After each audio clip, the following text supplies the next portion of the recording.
important one. And Mr. Kennedy, welcome to Newsmax. How are you? Thank you for having me. I'm very well, thanks. So, look, where do we begin? Dr. Fauci, you heard what he just said about vaccines. Tell us about the real Dr. Fauci that you uncovered, please. Well, I wanted to write the book because I've been grappling with Tony Fauci for 20 years before the pandemic. And a lot of Americans, when they saw Dr. Fauci initially, put a lot of faith in him and almost kind of deified him as this kind of avuncular, steady, science-based authority who'd been a public servant and public health advocate for 50 years, if I sixth president. But I knew a different Tony Fauci. I knew the man who was the architect of an agency capture, who had taken a public health agency, directed it away from public health towards a new mission of promoting pharmaceutical products, and transformed his own agency, the National Institute for Allergic and Infectious Disease, into the world's biggest incubator of new pharmaceutical products. Between 2009 and 2016, the FDA approved 240 new pharmaceutical drugs, all of which came from Tony Fauci's shop. I show how he personally takes patent rights on these drugs. His agency owns half the patent for the Moderna vaccine. He's distributed patent rights to four of his favorite loyalists, who will now receive $150,000 a year for life on a product they're supposed to be regulating, that American people paid for, that private industry is going to profiteer from, and that his agency still owns half the patent and stands to collect now billions of dollars. And what I show is that the mercantile and commercial aspects of drug production have completely obscured and eclipsed the regulatory and public health functions of this agency. So you mentioned the money, $150,000 for life, that kind of thing. What do you think motivates Fauci? Is it money? Is it power? I've always gotten the sense that if it's not his idea, or if his bureaucracy didn't have something to do with it, he downplays it. But what do you think personally motivates this guy?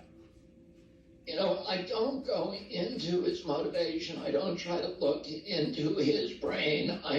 This book is 240,000 words. Every factual assertion in it is cited and sourced. So if I don't know the answer to something, I don't speculate about it. But it's pretty clear that both he and Bill Gates have worked together in a way that has made him the most powerful medical bureaucrat in history, the most powerful doctor in history. Between him and Gates and their friend Jeremy Farrar, and they all coordinate everything that they do together.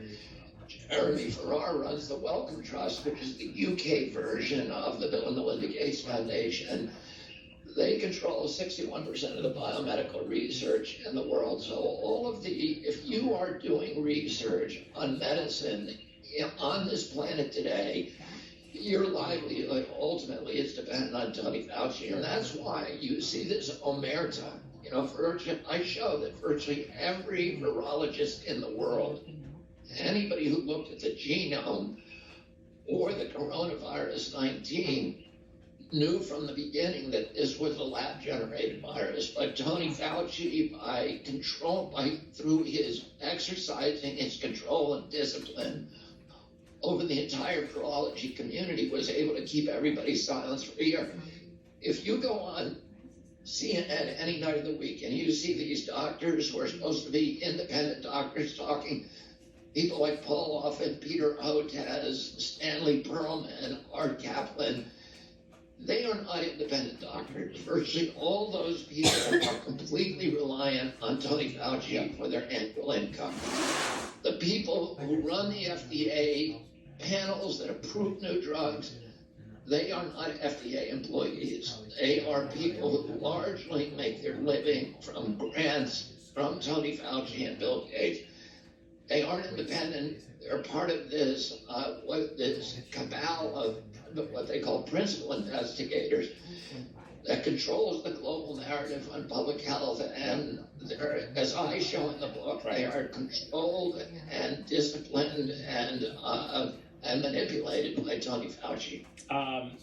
Mr. Kennedy, I want to play something that has always confused me, and I've heard conflicting reports on why he said what he said, but here he is saying that. Let me turn the phone off if you don't mind. Yeah, happens all the time here. Masks don't work. He said this early in the pandemic, and of course he's changed his tune, but he said it so emphatically. This is, I believe, in March or late February of 2020. It's not providing the perfect protection that people think that it is. And often there are unintended consequences. People keep fiddling with the mask and they keep touching their face. So he really said, don't wear masks, and now, of course, he's so emphatic about the mask. What do you think he was doing there? Well, he later said that what he was doing was he was trying to dampen the demand for masks to make sure that frontline workers had access to them and the public wouldn't buy them all up. But that is belied by his emails, because he was writing personal emails not only to friends of his, but also to his boss at HHS at that time, saying masks simply don't work. And there are the overwhelming scientific evidence suggests that they probably do not work except in very, very narrow circumstances. There's very little, there is no real peer review. Let me put it this way. Tony Fauci is constantly demanding that we have peer-reviewed, placebo-controlled randomized trials for ivermectin, hydroxychloroquine, and any drug that he doesn't like. But when it comes to remdesivir, when it comes to masks, when it comes to vaccines, he's perfectly happy to mandate them without those kind of studies. And what we've said is the jury is out on whether masks work or not.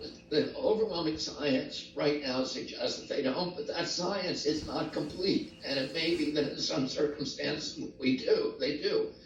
What we need in this country is democracy. We need a public debate. We need an environmental impact statement, which Tony Fauci goes through the regulatory process, shows us the science that he's relying on, shows us the science that he's going to do, and then allows his scientists to be cross-examined and other people, opposing scientists, to have direct testimony and cross-examination. None of that process has ever happened. Everything is done through these emergency diktats by a medical bureaucrat who's the J. Edgar Hoover of public health, who's been in office 50 years, largely, I show, because of his personal corruption, because of his ability to carry, or his willingness to carry water for the pharmaceutical companies, and he is not acting in the best interest of the American public or public health, and we ought to be able to have that debate without censorship. It's an important book, and let's put it up on the screen, please. The Real Anthony Fauci, Bill Gates, Big Pharma, and the Global War on Democracy and Public Health. Available, possibly not wherever books are sold, because some powerful people may not want you reading this, but I think we should all read it. Robert F. Kennedy Jr., we thank you very much for being on Newsmax. Thank you for having me. All right, we'll be right back.